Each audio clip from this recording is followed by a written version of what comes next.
Kasus penyimpangan seksual di dunia pendidikan belakangan meresahkan publik di tanah air. Terakhir, seorang ustaz bernama Zulfikar ditahan polisi usai dilaporkan melakukan aksi pencabulan sesama jenis terhadap santrinya di salah satu pondok pesantren di Sulawesi Barat. Bahkan kasus ini semakin menjadi sorotan setelah sang ustadz mengakui bahwa dirinya termasuk kelompok LGBT. Untuk lebih jelasnya, berikut ini fakta-fakta kasus pencabulan sesama jenis pimpinan ponpes di Sulbar tersebut yang telah dirangkum oleh HE. Yang pertama, awal kasus. Kasus bermula saat seorang korban berinisial S kabur dari pondok tempatnya belajar. Ia pulang ke rumahnya untuk mengadu kepada keluarganya. Sambil menangis, korban cerita dicabuli oleh gurunya sendiri, yakni Ustadz Zulfikar. S ditemani keluarganya kemudian membuat laporan ke Mapolres Polman pada tanggal 5 Juli 2023 lalu. Dalam aduannya, korban mengaku dicabuli saat malam hari. Korban dipanggil pelaku untuk masuk kamarnya. Pelaku mengajak korban ngobrol hingga diberi uang Rp100.000. Ternyata itu modus pelaku agar bisa mencabuli korban.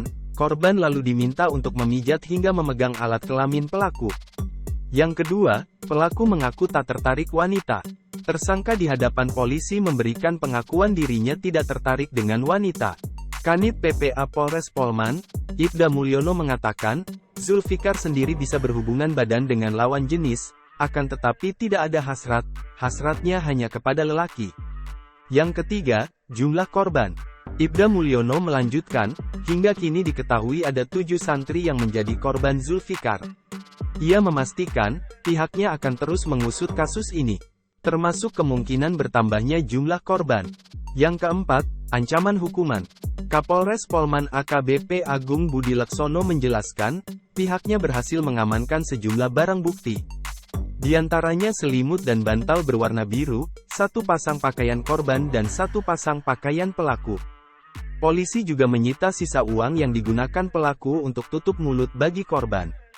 Tersangka kini telah ditahan, polisi menjeratnya dengan pasal-pasal 82 Undang-Undang Perlindungan Anak. Zulfikar terancam hukuman 15 tahun penjara. Yang kelima, video pengakuan pelaku viral. Kasus ini menjadi perhatian publik setelah video pengakuan tersangka viral diunggah sejumlah akun media sosial. Pada video itu, tersangka mengaku pencabulan sesama jenis yang ia lakukan karena penyakit.